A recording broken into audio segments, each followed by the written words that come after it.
Bem, queridos, é maravilhoso estar aqui novamente para partilhar da palavra inerrante, infalível de Deus com vocês. Eu não poderia deixar de abraçar cada um de vocês, sempre imbuído da graça e da paz do nosso Senhor Jesus Cristo. Eu gostaria de orar um momento com vocês. Você quer que eu tire e assuma? Não? Ok. Oremos. Senhor, obrigado por estarmos juntos aqui. E é certo que muitos propósitos do Senhor estão sendo realizados nesse lugar. O Senhor trouxe as pessoas, cada um tem sua realidade, sua expectativa. Até aqueles que vieram desinteressados, o Senhor quer tocar e alcançar.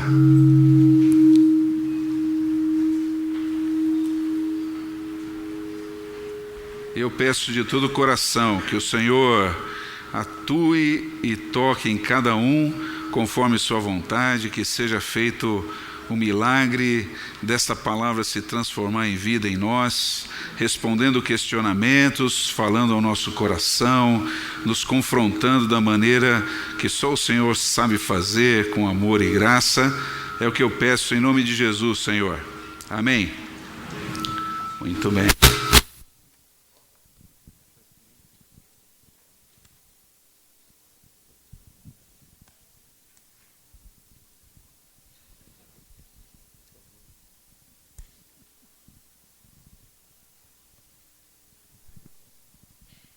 Eu que agradeço.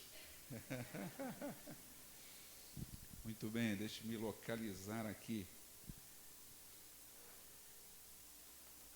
Muito bem, eu não tenho vídeo aqui. Tenho a visão aqui. Muito bem, nosso tema de hoje é este: o discípulo em forma. Você está em forma?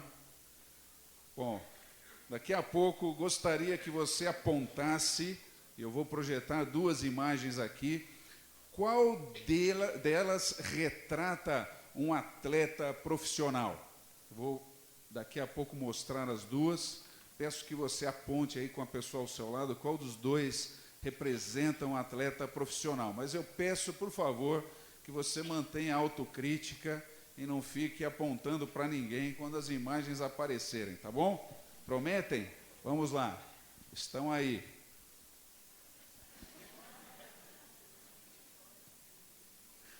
Você já viu algum atleta de alto desempenho em preparação? Já viu? Balance a cabeça aí, pelo menos, para eu saber que você está comigo. Muito bem. Pessoal, desliga o celular, se liga aqui comigo.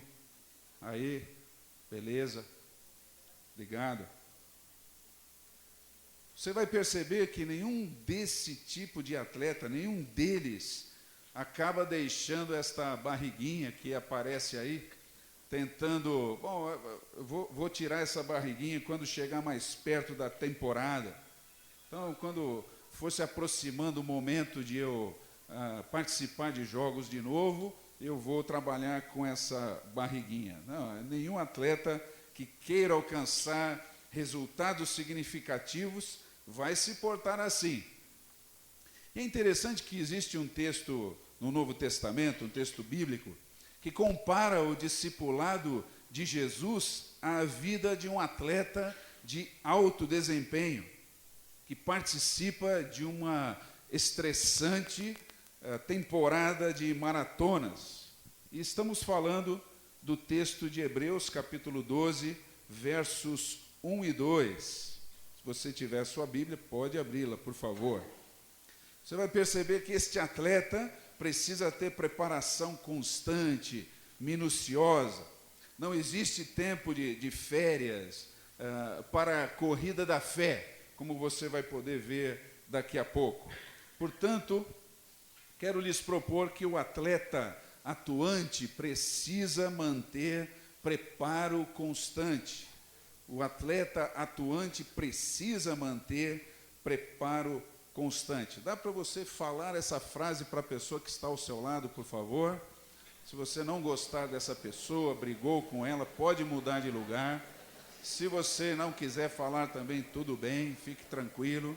Se você estiver sozinho, repita com você mesmo, não há nenhuma esquizofrenia nisso, por favor. O atleta atuante precisa manter preparo constante. E peço que você acompanhe comigo a leitura de Hebreus 12, 1 e 2. Portanto, também nós, visto que temos a rodear-nos tão grande nuvem de testemunhas, desembaraçando-nos de todo o peso e do pecado que tenazmente nos assedia, corramos com perseverança a carreira que nos está proposta, olhando para o autor e consumador da fé, Jesus, o qual, em troca da alegria que lhe estava proposta, suportou a cruz, não fazendo caso da ignomínia, e está assentado à destra do trono de Deus. Esse trecho, queridos, apresenta 3 maneiras do atleta espiritual de alto desempenho preservar a sua forma. 3 maneiras do atleta espiritual de alto desempenho preservar a sua forma. Ei-las aí. Manter-se aplicado, manter-se ágil e manter-se atento. Você pode repetir comigo as 3 maneiras do atleta espiritual de alto desempenho preservar sua forma para essa corrida da fé? Vamos lá. Manter-se aplicado, manter-se ágil, manter-se atento. Só as últimas palavras agora. Aplicado, ágil e atento. Muito bem. A primeira maneira de um atleta de alto desempenho preservar sua forma é essa, manter-se aplicado. Veja o verso 1, por favor. E aí você vai obter a resposta à pergunta: manter-se aplicado a quê? E levando em consideração a gramática grega como esse texto foi escrito, poderíamos reordená-lo desta forma aí. Portanto, também nos apliquemos à corrida que nos está proposta. E a palavra corrida é essa, agono, que dava nome à reunião dos Jogos Nacionais gregos, o Olimpikos. Mas no Novo Testamento veio caracterizar, queridos, a batalha da fé. E o texto nos diz que precisamos correr a corrida, uma redundância interessante, que significa não uma caminhada de recreação ou lazer, nem mesmo uma corridinha para exercitar um pouco o seu corpo, mas é uma corrida de competição, é combate por Jesus. É aquela realidade difícil que um discípulo fiel enfrenta para viver ativamente o Evangelho, buscando as pessoas que se perdem, disputando vigorosamente os espaços espirituais com as trevas, lá no seu local de trabalho, na sua família, no meio das suas amizades, na vizinhança, entendendo que essa luta não contempla em momento algum a trégua. O que mostra é uma maratona árdua e não um dia no clube de campo. Você está entendendo? E é aqui que nos aplicaremos. Empregaremos todos os nossos recursos, as nossas forças, a nossa atenção. Pois vamos notar que somente os que decidiram dar tudo o que são e têm para Jesus conseguem permanecer nessa corrida com perseverança. Então cabe uma pergunta à pessoa que está ao seu lado: você já entregou tudo o que você é e tem para Jesus a fim de ser um atleta vitorioso? Pergunte aí à pessoa ao seu lado, por favor.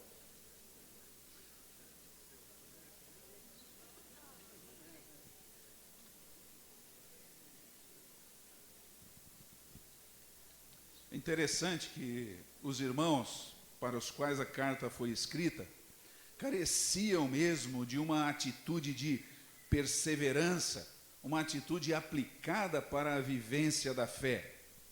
Podemos ver isso através de Hebreus todo, mas gostaria de citar apenas 2 textos. Esse que está em Hebreus 10, 36, diz o seguinte: com efeito, tendes necessidade de perseverança. Tendes necessidade de perseverança, para que, havendo feito a vontade de Deus, alcanceis a promessa. E aqui no contexto posterior do nosso texto, capítulo 12, verso 4, encontramos uma outra indicação dessa necessidade daqueles irmãos. Na vossa luta contra o pecado, não tendes resistido até ao sangue, não tendes resistido intensamente. É preciso, querido, aplicar-se, manter a perseverança na corrida da fé. Interessante notarmos também que o contrário da perseverança em Hebreus é a apostasia, o abandono da fé. Aquele que não persevera, abandona a sua fé, esfria nessa fé e acaba por abandoná-la. E para ilustrar essa verdade, no início aí do verso 1, observe a sua Bíblia, nós temos o autor evocando o exemplo de pessoas que não abandonaram a sua fé, muito pelo contrário. A inspiração para a perseverança vem do passado. Olha aí a sua Bíblia. Rodeados por tão grande nuvem de testemunhas. Essas testemunhas são os chamados heróis da fé. O que implica dizer, queridos, que nós estamos ligados à verdadeira igreja de Jesus, construída sobre o fundamento que é Cristo, e também sobre outras pedras que vivem. Gente como você e como eu, pessoas que nos dão o tom do nosso próprio compromisso cristão. E essa é uma tradição maravilhosa da qual devemos nos orgulhar. Nós fazemos parte, queridos, de uma família de fé, cujo compromisso levou os nossos antepassados, distantes e recentes, homens e mulheres, a darem suas vidas a Jesus e por Jesus. E é isso que o autor de Hebreus vai evocar no capítulo 11, versos de 33 a 39, no contexto anterior ao nosso trecho. Gostaria de ler os versículos com você. Preste atenção na descrição que ele faz dessa gente, os quais essas pessoas, por meio da fé, subjugaram reinos, praticaram a justiça, obtiveram promessas, fecharam a boca de leões, extinguiram a violência do fogo, escaparam ao fio da espada, da fraqueza, tiraram força, fizeram-se poderosos em guerra, puseram em fuga exércitos de estrangeiros. Mulheres receberam pela ressurreição os seus mortos. Mas alguns, queridos, alguns foram torturados, não aceitando o seu resgate para obterem superior ressurreição. Outros desses irmãos, por sua vez, passaram pela prova de escárnios e açoites. Sim, até de algemas e prisões. Foram apedrejados, foram provados, cerrados pelo meio, mortos ao fio de espada. Irmãos que andaram peregrinos, vestidos de peles de ovelhas e de cabras, necessitados, gente afligida, maltratada, homens dos quais o mundo não era e continua não sendo digno. Errantes pelos desertos, pelos montes, pelas covas, pelos antros da terra. Ora, todos estes que obtiveram bom testemunho por sua fé, e aí o texto continua, isso já é suficiente, queridos. Você prestou atenção no que acabamos de ler?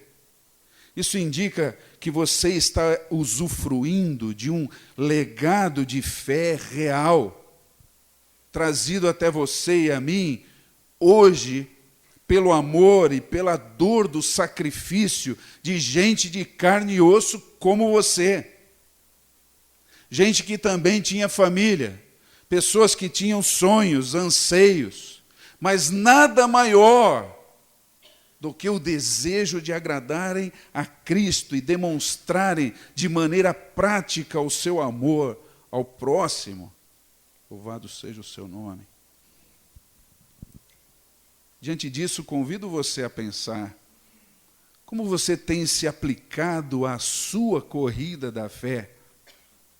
Você percebeu agora que para essa corrida é necessário muito mais que uma simples disposição ou uma simpatia abstrata por Jesus?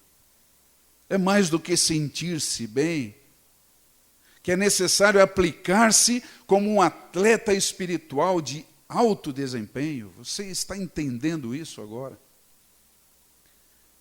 Eu espero que sim, de todo o meu coração. O atleta atuante precisa manter preparo constante. E esse texto nos mostra 3 maneiras de um atleta espiritual preservar a sua forma. A primeira é manter-se aplicado. E a segunda é manter-se ágil. Verso 1 ainda. E o texto nos mostra que é possível que um atleta espiritual de alto desempenho carregue consigo itens dispensáveis que podem prejudicá-lo em sua corrida de fé. Para você e eu mantermos-nos ágeis, precisamos nos desembaraçar desses itens.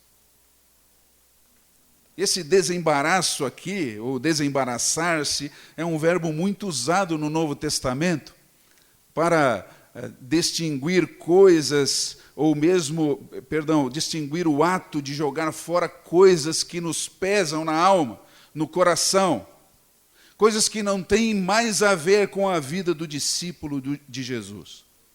E aí no verso 1, você vai perceber que o autor da carta cita 2 itens que precisam ser jogados fora pelo atleta discípulo, ou discípulo-atleta. O peso e o pecado. Jogue fora o peso, primeiramente.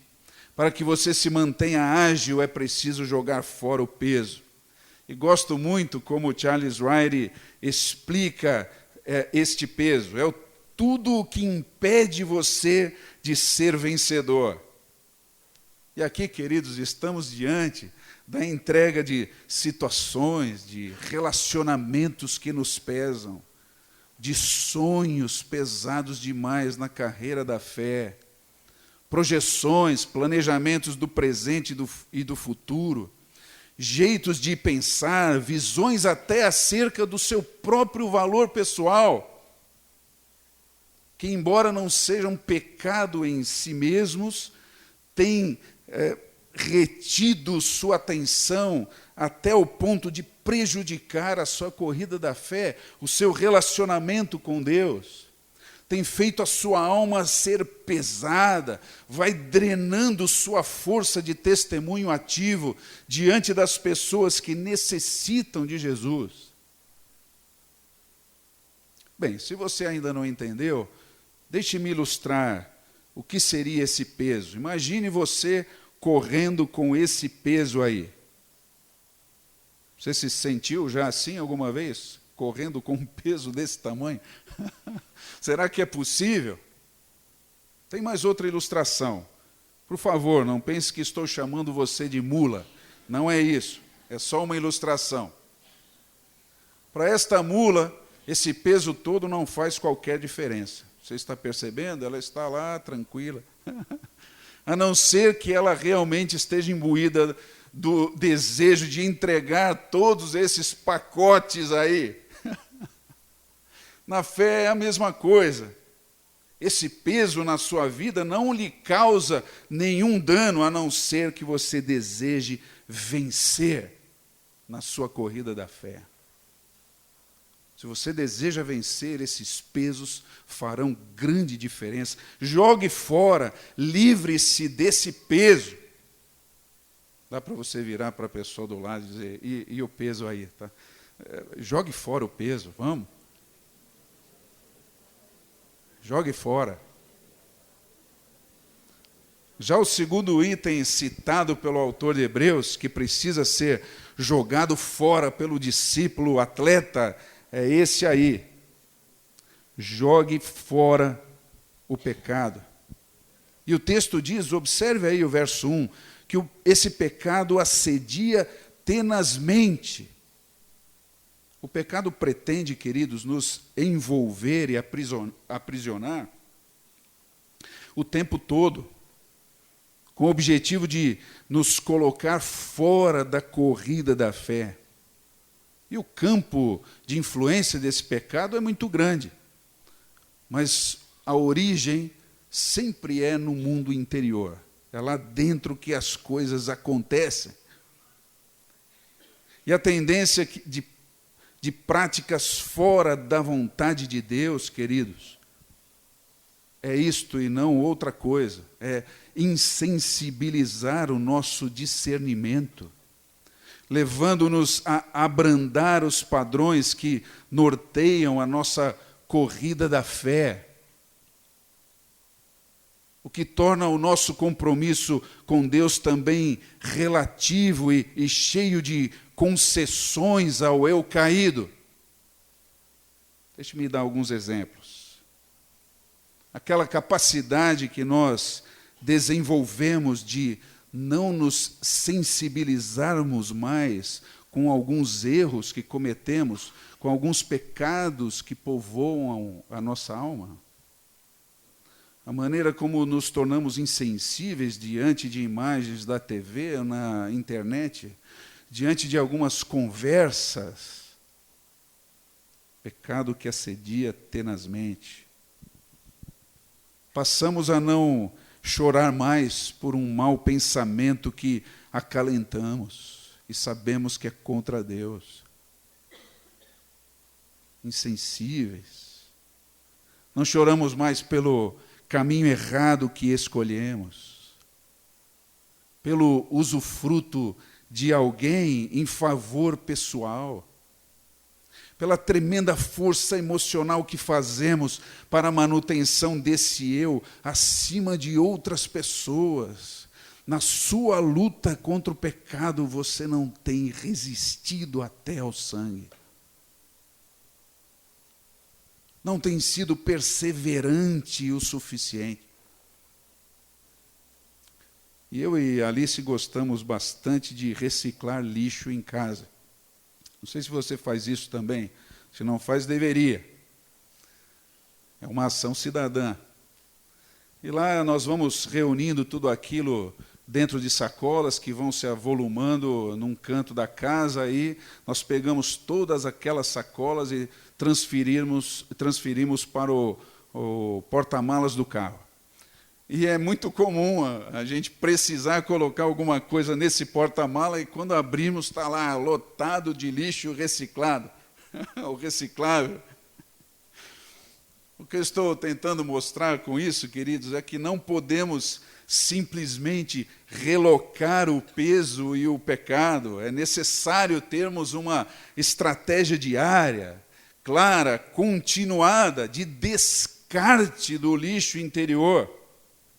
Senão você vai ficar com peso extra no seu coração, prejudicando você mesmo no viver dos propósitos de Deus para a sua vida, embotando a sua alma, fazendo a sua oração ser algo que não faz diferença nem para você mesmo, não enche nem o seu quarto, quanto mais o seu coração, insensibilizando o seu espírito. Então pense, por favor, você pode relacionar na sua mente agora um peso e um pecado, um peso só e um pecado só, lixos interiores, que tem prejudicado sua corrida de fé e que você deseja jogar fora a partir de agora. Será que vem algo no seu coração, na sua mente? Lixo que você precisa não ficar relocando, mas jogar fora. Entregue isso agora nas mãos do Mestre. Porque o atleta atuante precisa manter preparo constante. O atleta atuante precisa manter preparo constante. E além de manter-se aplicado e manter-se ágil, a terceira maneira desse atleta espiritual de alto desempenho preservar a sua forma é manter-se atento. Manter-se atento. Chegamos agora ao verso 2. Veja o início desse versículo. Literalmente está escrito centrado, verso 2. Olhando firmemente para o autor e consumador da fé, Jesus. Esse olhar firme significa literalmente a impossibilidade de desviar o olhar. Não posso, não consigo e não irei olhar em outra direção. Estarei centrado em Cristo. É aquele olhar fixo do atleta no alvo final, sabe? Não pode haver distrações. O alvo é Cristo, eu vou continuar olhando para Ele. Agora é muito interessante, observe aí no verso 2 em sua Bíblia, que o autor de Hebreus use apenas o nome Jesus, querendo acentuar mais uma vez, se o exemplo das testemunhas não foi suficiente, agora o exemplo do próprio Mestre, um exemplo vitorioso, conquistado a partir da própria humanidade do Senhor, por isso só Jesus. Especialmente em termos do seu triunfo sobre o pecado. O texto fala da sua resistência à dor, à humilhação, à vergonha da cruz. Mas arremata dizendo algo interessante. Sendo o autor e consumador de tudo o que é relacionado à nossa fé, ele venceu. Louvado seja o seu nome. Ele venceu. Esse é o exemplo. Nosso alvo é um ser vencedor. Já percorreu esse caminho. Excelente treinador de atletas espirituais de alto desempenho. Então eu me vejo, queridos, usufruindo da sua vitória. E mesmo correndo a maratona da fé, parece que às vezes vem na minha boca aquele gostinho de primeiro lugar, sabe? Meu treinador já chegou, ele já me disse como é que se chega lá. Estou sentindo esse gostinho na boca.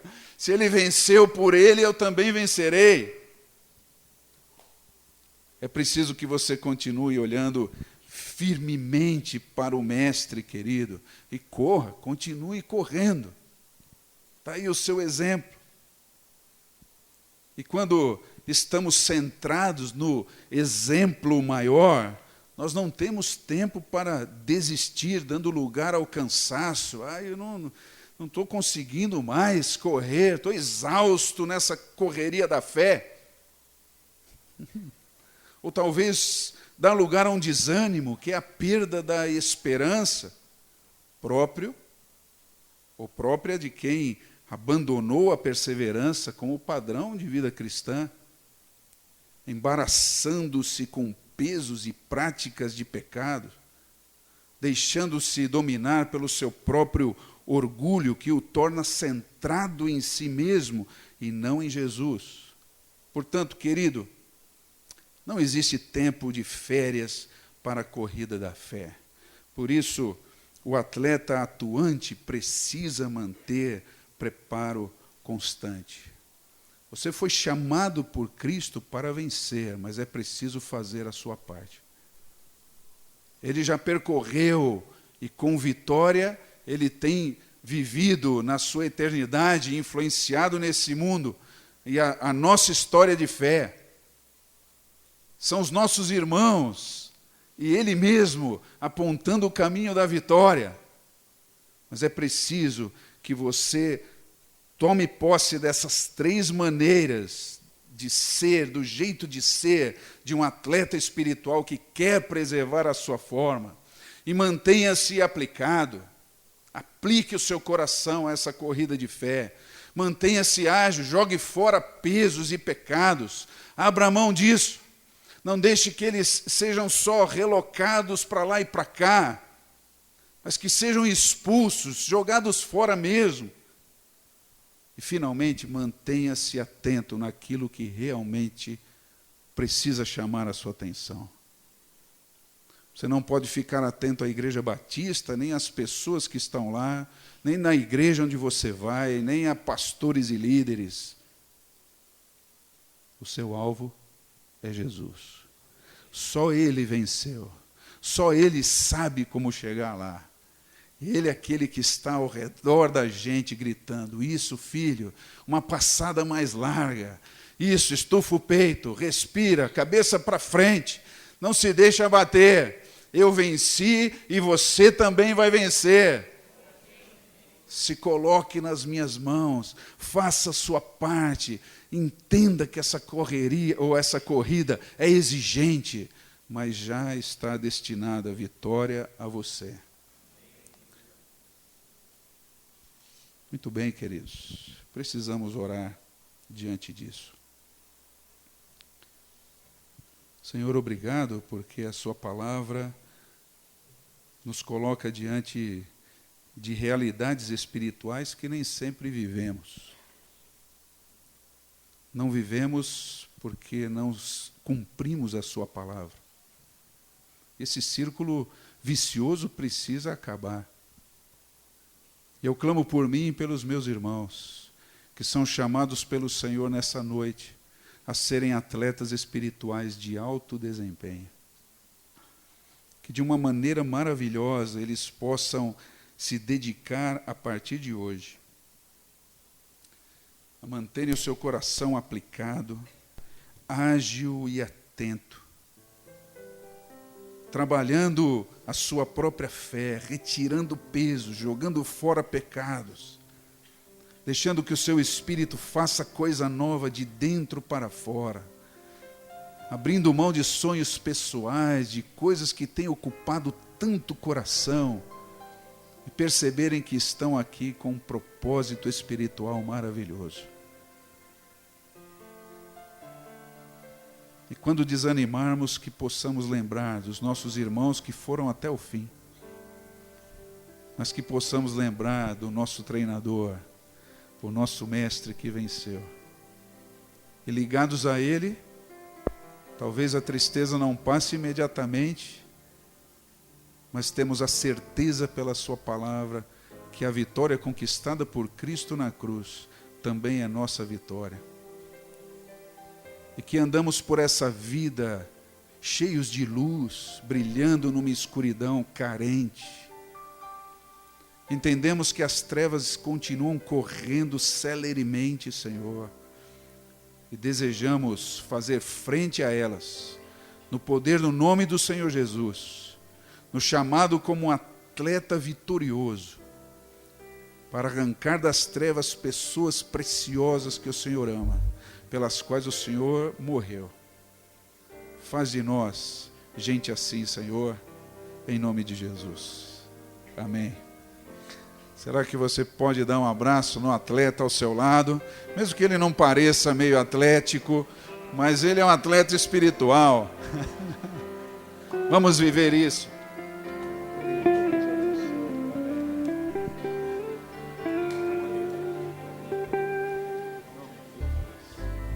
Vamos viver isso, queridos, de todo o coração. Seja aplicado, seja ágil, fique atento. Em nome de Jesus, Deus abençoe.